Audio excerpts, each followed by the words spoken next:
Hey, how are you? Doing well. How are you? Solid day, feeling good. Had a Yeah, nice workout. Just been doing some work. Excited for the event tomorrow. So, yeah, life is good. it's nice to get, I guess we've been talking back and forth, but it's nice to get introduced, I guess, face to face for the first time. Yeah, it's very nice. It's a You, pleasure to officially meet you. you too. Do you go by Sergey or do you go by Serge? What do you Oh, prefer? actually, great pronunciation. It's both. It's like 50-50. My friend, in Boston, everyone calls me Sergey, and Miami, Austin, everyone calls me Serge. So whatever is easier for you. Boston, Miami, and Austin. So you're in three out of the five tech hubs, huh? Yeah, pretty much. And I lived in Seattle for 1 year as well. Oh man, you're wired in. Yeah. What about you? Where are you at? I forget. So I am completely de-wired. I live in Gallatin, which is like an hour from Nashville in Tennessee. Oh, nice. I love Tennessee. I spent a little bit of time there. Oh, you have? Okay, like Nashville or where? No, so for 2 years in a row, I went to this is back when I was 18 and 19.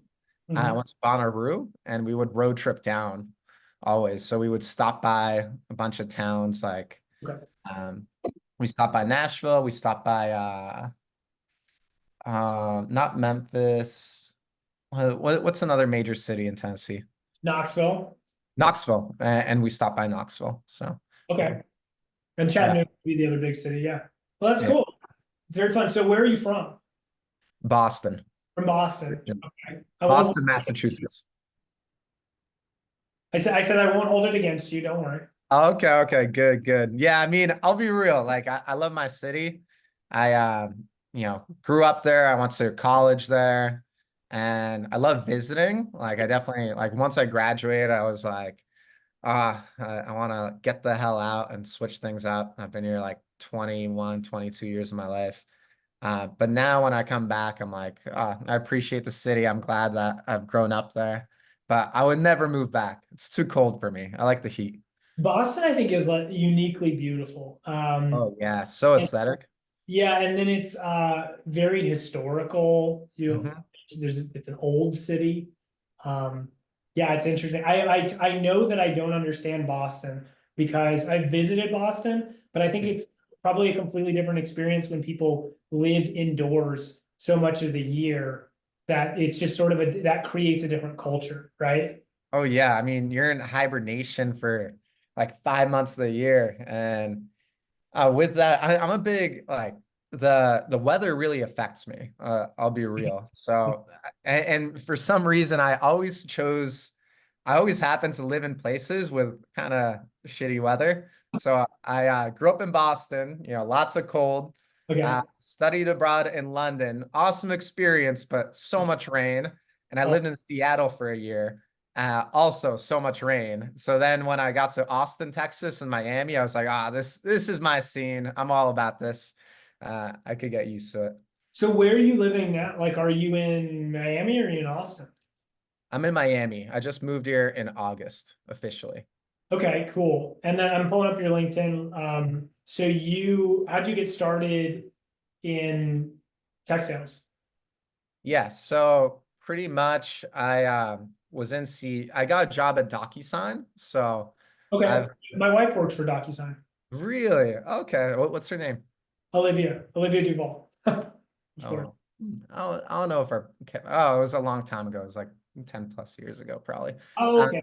Okay. So yeah, they didn't overlap. So you were an SDR at DocuSign. yeah, SDR at DocuSign. And I'll be real. So I went to college in Boston, graduated with a degree, a business degree, concentration in marketing. I didn't really know what I wanted to do. I know that I'm a social person. I like people. Like I had a psych minor as well. I'm always curious about what gets people to, you know, tick or click, Yeah. and just like human psychology. So I thought like, I feel like either marketing or sales would be the best path for me. Yeah. And I've always done hustles like my entire life. Like I've always done little businesses, whether like Boston Marathon, I had a snack stand, tried to like go to Costco and sell a bunch of stuff. Or like at BU, I started, well, I was part of like a venture accelerator there. Always liked selling and interacting with people. So got to DocuSign to the SDR role. I'll be real, Seattle was not for me. So I enjoyed the company. Yeah, I love DocuSign. I think it's awesome, great product, great team, great everything. yeah. But I could not handle the weather, and I waited a year for those stock options, and then and then I got a new gig in Austin, Texas. So I switched over from sales to digital marketing, Uh, and I was basically working with clients, managing their ad campaigns for like Google and Facebook, and I really enjoyed that. Um, Lots of fun. I loved Austin. I lived there for 6 years or so, mhm. and I don't know, with like my career, it's definitely a roller coaster. Like I went from sales to marketing to um, I went traveling to South America for 8 months with one of my best friends, and from I was doing travel blogging at that time. That's The cool. interviewing people, Instagram, all that stuff. And then after that trip, I was super inspired Uh-huh.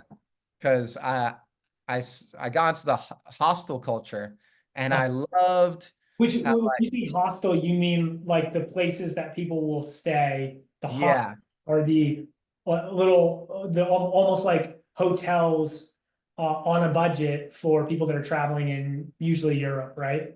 exactly, exactly.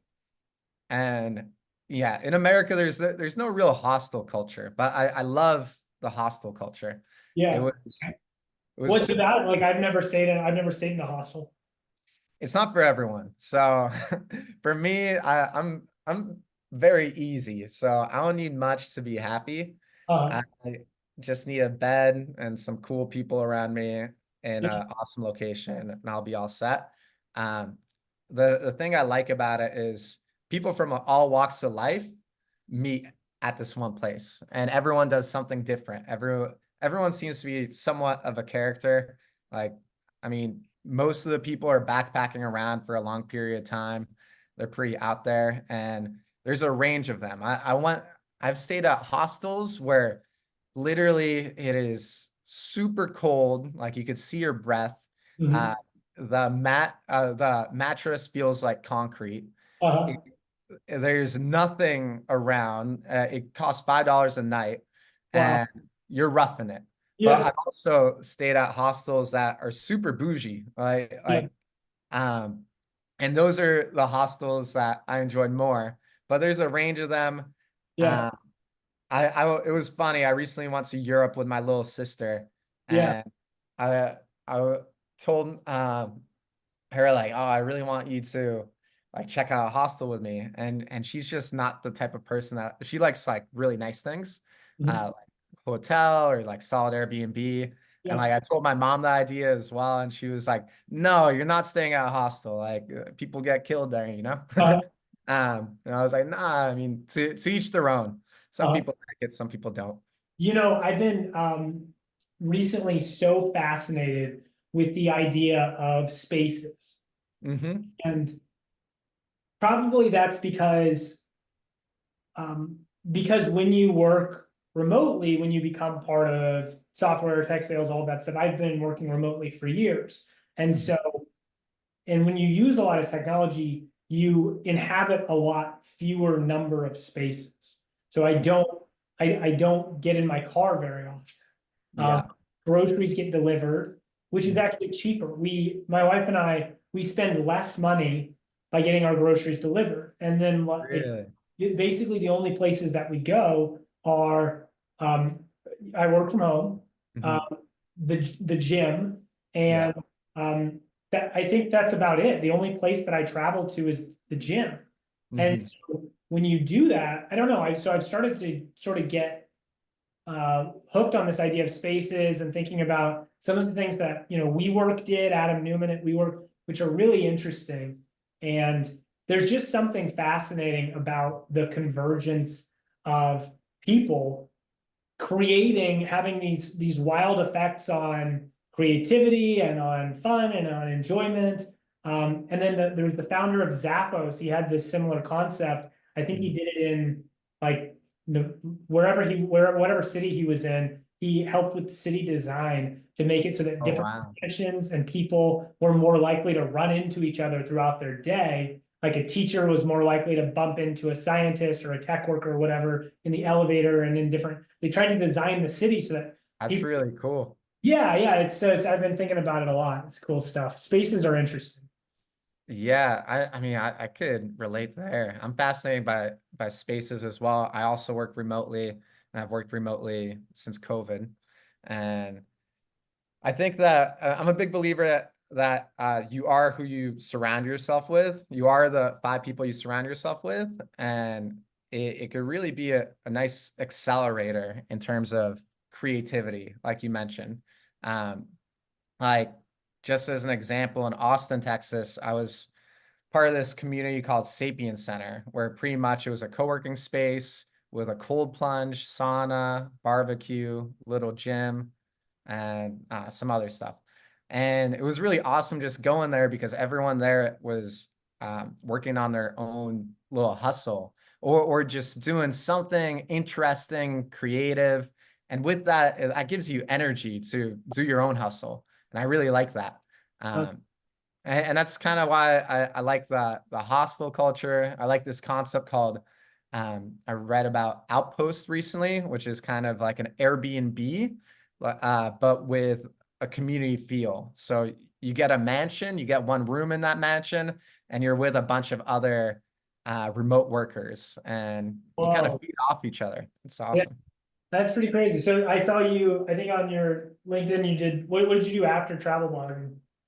Yeah, so after travel blogging, definitely took a risk. So basically, me and two of my best friends, we were really inspired by the trip, and we want to create a boutique hostel slash co-working space. Speaking of spaces, for Okay. that reason, Okay. um, and we changed our careers. So went into hospitality with the goal of learning about the industry to then later raise money to build up this hostel slash co-working space. And I changed careers once again. And I joined this Airbnb hotel type of company.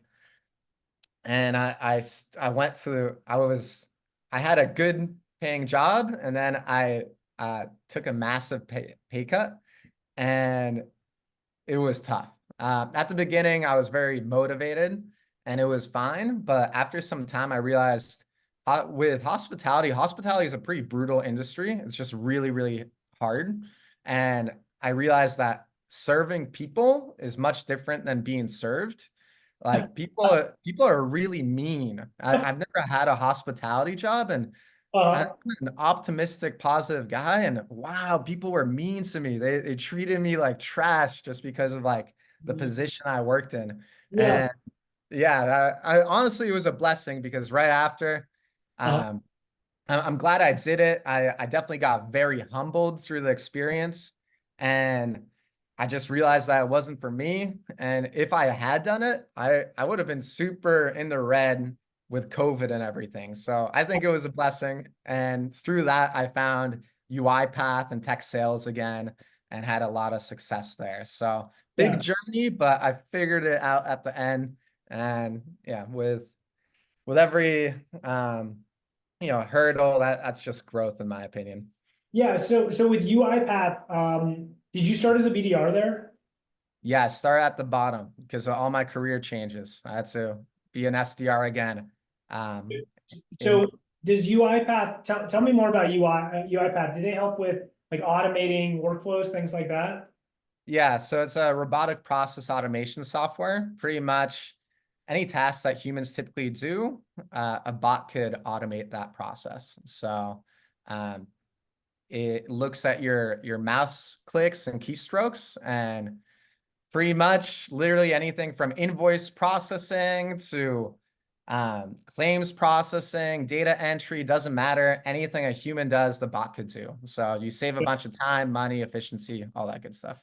So they're like, do they help first you install it and they help you figure out the actual things that can be automated and they help you automate them and then they help you continue to operate them, make sure that they don't break. So is that largely what they do? Exactly. So it's a full platform. You have everything from the discovery piece where literally you could either do a task capture where you go through the process that you're looking to automate from beginning to end. And then Uh-huh. it gives you a rough outline that the bot could follow along. Uh-huh. And after some tweaking, you could automate that process. But there's some other crazy stuff like task mining and process mining where a Yep. bot will literally live on your desktop, look at what you're doing, and then it will give you a bunch of insights of these were the tasks that were done most frequently.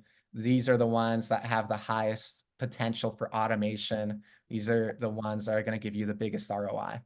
Interesting. And so how did you even get connected? When I look at your LinkedIn, let me see. So if I look at your LinkedIn, I guess, you had this SDR experience with DocuSign. Was that when the associate account manager experience previously? Was that how you were able to get in with UiPath, or how did you get your role there? Yeah, so the DocuSign helped a lot. I think part of it was how I position myself. I think with any job, you're selling in a way. You're always selling something. Whether it's at Lucent, you're selling potential ad strategies that could work for the client or new um, places where you could do your advertising. Um, whether it's like travel blogging, you're selling yourself, you're selling your vision for your blog or whatever it might be, or even with like guest experience, like you have a lot of customer interaction. You're trying to um, you know get them to their happy place pretty much. Yeah, And it's the same thing with sales. You're kind of in each of the way I think of sales is like you're kind of like a doctor. And there's a patient and they come in, they have some sort of pain. yeah, And just like with any doctor-patient interaction, you're not going to just give them drugs or a treatment right away. You got to figure out what is the cause of the pain? How big is the pain? How yeah, often does it happen? And through curiosity and just asking a ton of different questions, you could figure out what the right treatment plan, the right solution is for that patient. So I think I just mentioned how each of my roles were in a way sales oriented, Mhm. and that's how I got the job. So I think a lot of people would have if they had the same background as you, they may not have thought about their own roles as sales roles or known how to Mhm. translate them. So I mean, to me, it sounds like part of what you were able to do is understand how the things you were doing are sales, and then create and tell stories about them. And that Exactly. was a differentiating factor in you getting this business development role, right? Exactly. I mean, literally everything is sales. Everything in life is sales. Even I had a movie night the other day. I wanted to watch this crazy Korean psychological thriller movie, and I had to sell the movie. Like, look at the trailer, look at the reviews, look at this. Uh, Going to a restaurant. Hey, I heard great things from my friend about this spot. Like, let's go here. Like with anything in life, like it doesn't have to be professionally. Like you're selling in some way, which is why I hate when people kind of look down at the sales professional, at the sales profession, because everything is sales. I don't know. Yeah, I agree. Okay, so then you got promoted to enterprise development and then to mid-market AE. How'd you get promoted? Yeah. So for the BDR role, it was pretty straightforward. I'll get warm leads. I'll call up the warm leads, and I would do some extra on top of that. Little strategies like I'll go into Salesforce, and there were marketing leads that were never worked, and I would take those leads. I would basically go through every marketing lead that never hit the threshold Yep. for SDRs, BDRs to call up. Mhm. And I would take a second glance at these leads and I realized there are hundreds of leads that we're not calling up. This is Oh, a man. gold mine. I'm gonna call them up as well. So, and other strategies that I would do to just get me to the very top of the leaderboard. And through just hard work and unique strategies, I was able to get the promotion. And the enterprise development role was when things got really hard. I For that role, I basically went from the very top to the very bottom, and I started struggling. I bet they did not give you the best set when you got promoted. I don't know, maybe they did. Did they give you an incredible set or did you have a new set? Well, it just went from warm to cold, and cold prospecting is a whole nother ball game. It's just really challenging. And Yeah. So this was when outbound. This first one was mostly inbound, and then this enterprise development was outbound. 100% outbound. Yeah. So what did you do? Like, why didn't you get fired? So at the beginning, it was tough.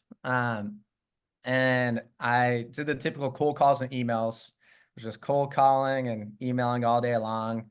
Wasn't really getting results. Hit up my manager and said, "Hey, this isn't working. I'm putting in the work, but I'm not getting enough meetings. Like, what should I do differently?" And the managers would say, "Hey, personalize your messages a bit more, do Uh, some more dials, and just keep going." And I kept on doing that, and I still wasn't getting results. uh, And I'm a big believer that the definition of insanity is doing the same thing over and over again, expecting different results. And I was acting insane. So I started throwing a bunch of stuff on the wall to see what sticks. And I started just doing a bunch of experiments. And one day I was in my room. I'm a big whiteboard guy. Love my whiteboard. And I ended up deciding to send a video message. And I sent a video message, and I was really raggedy off the cuff, and I got a meeting. And then I was like, okay, I'm gonna send some more of these. And I kept on getting meetings to the point where I was double the next rep in meetings. And everyone started hitting me up saying, Sergey, how are you doing this? And I told them I have my ways because I'll be real. I wanted the promotion, so I didn't did not I, say. I didn't say my strategies right away. But once I knew I was getting the promotion, I was like, okay, I'm gonna tell you all my secrets. And then I told everyone everything, and anyone that copied me got the same results. And so started this culture of video messaging, did an internal Slack group for video wins. And it was kind of a snowball effect. Once someone saw that like you could get results through videos, other people started doing the same. And they started getting the same results. Yeah. So it sounds to me, and this has been true in my career, working hard is the ticket to ride. It's the entry. If you're Yeah. not willing to work hard, then you're not even in the park. Mhm. But once you start working hard, that does not guarantee success. Then you need to be creative and working hard on the right things. And Exactly. that's what gave you leverage and the exponential results to get promoted above your peers. Showed creativity after you're working hard, and then again to catapult you up to mid-market, right? Exactly. You gotta work smarter, not harder. Exactly how you said it. And then like, what was your time? I see you got a 2023 MVP award as an AE. What was your time like as an AE? So year one as an AE, solid year, but middle of the pack. I hit my quota. It was a good year. Definitely a learning curve from being an enterprise development rep, aka outbound rep, to an AE. Had to learn a lot. Um, I think the thing that set me up for success in the second year, or well, yeah, year two, was during year one, I still would do prospecting. So I've always been a psychopath when it comes to prospecting. I keep on doing it. Whether I'm set up meetings and fed meetings or whether or not, I'm gonna always prospect. Yeah, And during that year, I continued to do the video messaging. I would send out a bunch of video messaging all day long. And not all day long, but whenever I had time, I would do it. yeah, And with one of those videos, it actually happened to be a fast-growing healthcare company Yeah. in Florida, and I got connected with them, Yeah. and it's off a cold video message, and that video message turned into a meeting, which turned into a reverse demo, which turned into a deal eventually. And it was the Right. biggest deal of the year, at least in our segment, over $3 million. Yeah. And it all came from video and just hard work and prospecting. So that's how I But was able to also, get that I MVP. see this in my career a lot, like where you never life is like this, but especially sales is like this. You never know when these creative inputs will generate a result or if they will. And so Mhm. sometimes you do something 10 hours a week for a year, and then something it just because it feels right, because that kind of creative work feels right. And your peers aren't doing that stuff. They're they're clocking out an hour early, or they're scrolling Twitter or whatever. And but Mhm. you just something in you tells you you should do this work. You just know it's right. It's not in the KPIs. It's your manager's not checking whether you're doing it, but you're doing this activity, and then it blows up. And people, a lot of times, people will, if you tell them about it, they'll go, "Oh, Sergey got so lucky. He got so lucky." But actually, what you did was yeah, maybe you did, but you increased your luck vector. You know, Mhm. Naval talks about that in the Almanac of Naval. He Amazing book, one of my favorites of all time. Right, he talks about increasing your luck vector. And so there's these actions you can take. You know, like one time I won $20,000 from because I bought this thing with Ethereum, and I bought it because I thought it was like fun. I didn't expect to make, but I was tinkering, I was playing, and I spent like $100 on something, and it ended up being worth $20,000. And Wow. it Wow. really, like when you tinker, you increase your luck vector. When you just sort of play with chance, and that's what's so clear throughout your career is the times that you've tinkered and experimented, and it's not perfect. You just slash the video together and throw it out or whatever, but it has these exponential results that have, and probably a lot of what you're doing today is tinkering. You're not following this set primrose path. You're doing something that seems 20 or 30% crazy, a little wild, but You got to be a little crazy. I feel like that's when yeah, you get the results you're looking for. During the commencement speech, I remember a speaker was like, if every single person is it was an analogy about fish going down the same current. If every person's going down the same current, then you're probably in the wrong one. And I agree with that. I don't think that like you should, well, you should look at what the best performers are doing. There's always good examples out there. And I'm a big believer in stealing like an artist, like figure out what they do, learn from the best of the best, and then make it your own. But yeah. also, I think that you should be doing what everyone else is not doing. Mhm. And that was the case with the video messaging. No one else was doing it. And you're right, I wasn't tracked on it. Honestly, I wish I was tracked on it because I put so much work into it, but all management cared about, at least for a certain time, was the dials and emails sent out and outreach. Because Uh, there's in terms of the tracking for LinkedIn video, not a thing. But yeah, as long as you put in the work, you're gonna get the rewards, but you need to have a creative approach to it. You need to A/B test, experiment. I think that's what makes sales fun. If I was just doing the same thing all the time, I would lose my mind. I like the experimentation piece of it. yeah, totally. So you got an MVP award with UiPath, and then I think you're doing something new now, right? I am. So I'm announcing it later this month, but Really? I'm ahead of the curve you're here. ahead of the curve. Okay. And speaking, I thought this would tie in well in terms of tinkering. Even right now, I'm trying to build content on LinkedIn. Mhm. Uh, and with that, I've been putting in a lot of work with writing and connecting with people. And at the Uh, very beginning, it definitely, and still today, it's a struggle. Like it's tough to do LinkedIn yeah. You writing and all that. you have over 6,000 followers. That's pretty impressive. True, but I want more. I want to get up there.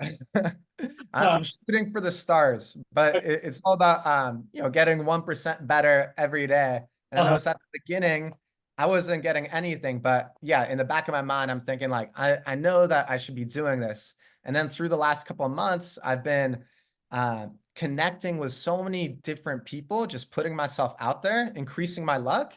And I've had so many amazing conversations and friendships and um, just crazy small world moments that it's all worth it. Even like I got 23 likes. I don't really care.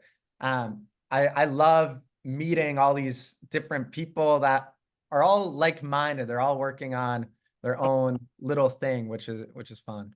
that's really cool. Yeah. So do you want to tell me about anything about what you're releasing, or should Oh we? yeah, yeah. So pretty much I built my career on video selling. Had Okay. a Yeah. success with it. Yeah. And with that, I've always liked the education piece of it. Mhm. So in at UiPath, I would always teach people my methods, and it'd start off as a one-on-one. Then I would teach my team bigger and bigger classes, incoming classes. Uh, Show people my methods in like masterminds. And I realized I really like teaching. I love the education piece of it.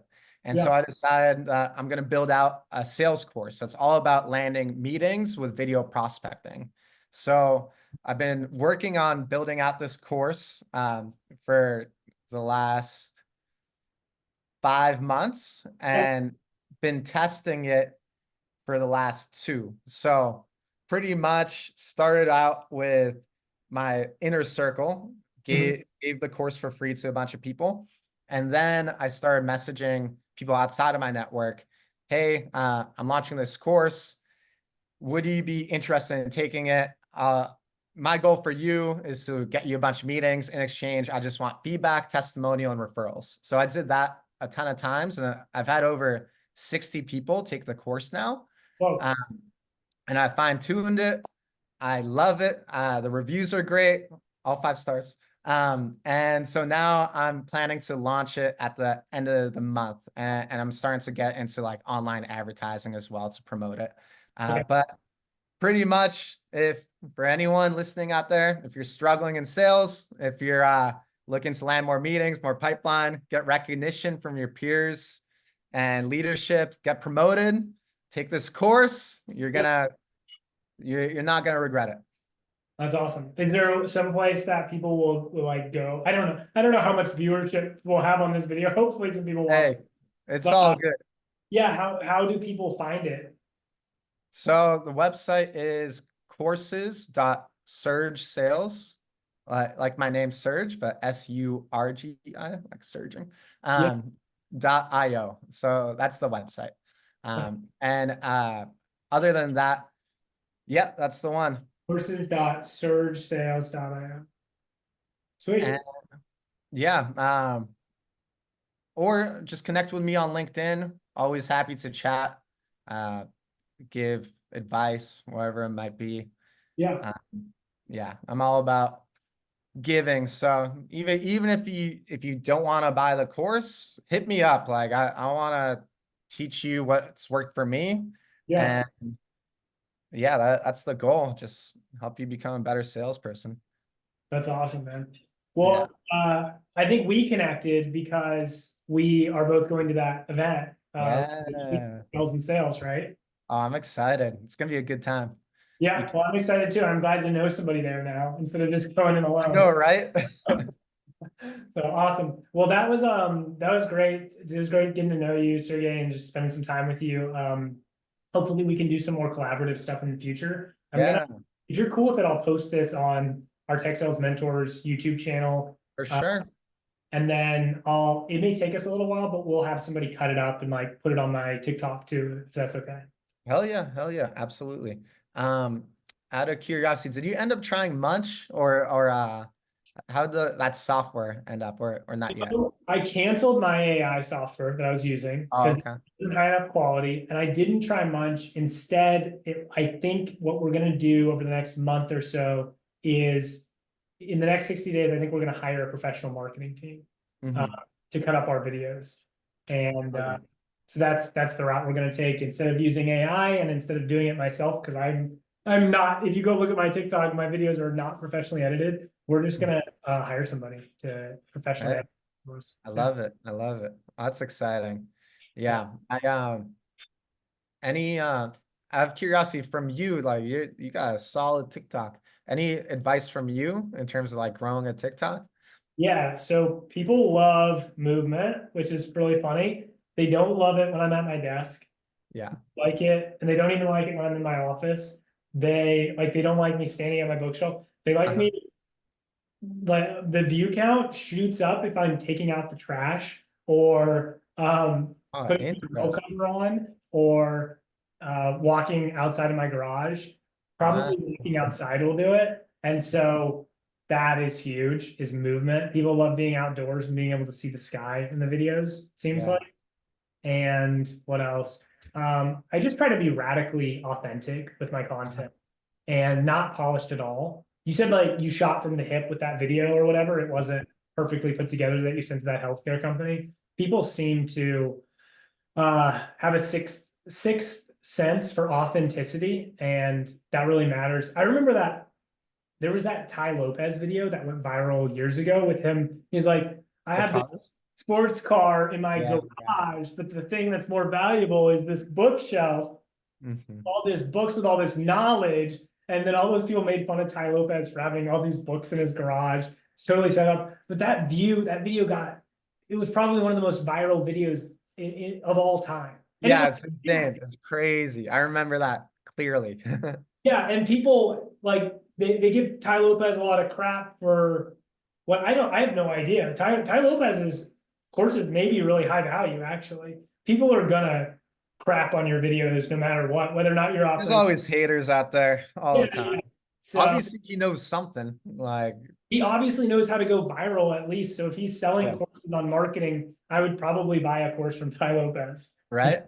he makes viral videos. So I think if you can copy Ty Lopez's I have a bookcase in my garage style, then you will have success on TikTok. I like that. Yeah, that's a good call, honestly. Yeah. I I I, I agree with the less polish as well. It's yeah. funny you mention that because I did like an A/B test at UiPath Oh, really? where our growth person hit me up being like, so with the videos, the biggest hurdle to overcome is people naturally don't like hearing themselves talk or seeing themselves. Um, and we thought, hey, if we could use some UiPath as well as other technology, maybe we could automate mass personalization for videos. And so the idea is awesome. The idea was you make 6 videos, one for the finance department, one for IT, one for operations, and then one for healthcare, one for financial services, one for insurance. Those were our sweet spots. And depending on what you put in an Excel sheet, the name, the department, and the industry, um, you cut it up and then you pull it all together into a new customized video. And Uh, like the first video has their name on it. yeah. Super polished, crisp, beautiful, UiPath branding, Uh-huh. everything. And like you would think, oh, that's gonna be awesome. It looks so beautiful. But in reality, I did an A/B test and Yeah. of me, selfie style, Yep. unpolished, Yep. just being me versus super polished Sergey. And the selfie style video was literally 5 times better. It was night and day. Yeah. And People hate when I use this. When I put yeah, my camera in this, they want me uh-huh. to hold the phone. Like Yeah, the people view like the counts phone. show that they want me to hold the phone. Hmm. I guess it's just like people connect with real, you know? Yeah. Yeah. People love real. Um, oh, here's my other rule for content. Yeah, Um, I don't make it if I'm not interested in it. I like that. And so because if I'm not interested in it, then I won't be able to be consistent in maintaining the habit. And so my Mhm. rule of thumb is, am I interested in this? And if like I was authentically interested in meeting you, I was looking at your stuff and just getting to know what you're working on, stuff like that. There will probably be some point where I'll get bored with talking Yeah. to people who are trying to build stuff in the tech sales space, and then I'll just stop. I just won't do any more of those videos. Hmm. I agree. I mean, you're only interested, you have a season for everything. You're only interested in something for so long until you want to chase that other thing. It's just like human nature. I don't think anyone's been consistent with the same thing for like, 20 years straight. Like everyone's always switching something up. Yeah. So if you want to stay consistent and grow your TikTok or your LinkedIn, then make sure whatever you're creating is actually interesting to you. I like that. That's good Yeah, advice. Super that's a good interesting one. about the taking out the trash and all that. I didn't expect Yeah. that. Well, I'm gonna probably hit you up later about how to grow on LinkedIn. So like Oh, hell what yeah, are the yeah. secrets to that? Yeah, do you have any like one or two big pointers on how to get big on LinkedIn? Yeah, I mean, I'm still working on the content stuff. It's really hard. I think part of it is, well, I did my own experiment in terms of getting the people to test my course. I start off just messaging people and then Hmm. start sending out videos. And with the videos, first one's always personalized. I have a whiteboard with their name on it. And then the second ones could be canned videos. And basically the exact same thing you do with an email, just translate that to video. Follow-up, video, everything video, education, video. And so for getting connected with people, send videos and voice memos. That works really well. Um, in terms of like the content stuff itself and writing on LinkedIn, it really comes down to the hook and a solid picture. That's like 80% of the battle. Um, and making sure that there's like white spacing and but a lot of it comes down to a solid hook and um yeah, picture. Like I've Yeah. So like you've here, got your hook, my territory sucks, yeah, and then you've got your picture here. And then but if they open it up, then they can see all this and you have a lot of white space between your stuff. exactly. And part of it, this is what I'm working on right now. This might be actually the most important part is commenting and interacting with other posts. Um, Uh-huh. because yeah, it's like the law of reciprocity. If you keep on commenting on their stuff and liking their stuff, they're gonna do it back naturally to you. As time goes on, compound effect, you know, goes from 10 to 20 to 30 to 30, 40 likes. So it's yeah, just the like game basically. That's That's super the interesting. fun part. Yeah, but it's That's definitely great. tough. I'm powering through, but it's really really hard. Like I've had some posts where I thought it was a fire post, like I worked really hard on it, and Uh, I got nothing. And then I've had other ones where I spent 5 minutes on it and I got a yeah. bunch of likes and comments. So you never know what's gonna hit. Well, it's awesome, man. Well, I'm looking forward to meeting you later this week and Yeah, tomorrow, right? hopefully tomorrow. Yeah, Yeah, tomorrow. And then if you're down, we'll connect. Like, let's meet again sometime in the future. hell yeah, absolutely. You ever come down to Florida? Well, right now I have a like 95-day old baby. So Okay. yeah, we're not doing vacations a I hear ton. you. This is like a business trip Yeah. going to meet people, but yeah, we're not doing vacations yet. But yeah, I'd love to come hang out in Florida sometime. Well, yeah, if you're ever in Miami, let me know. I'll do the same about For Tennessee. Nashville, yeah, definitely do the same. All right, Sergey, have a great day. Hey, We'll for we'll me talk and again you, soon, man. talk to you tomorrow. Bye. Okay, see you then. All right, bye.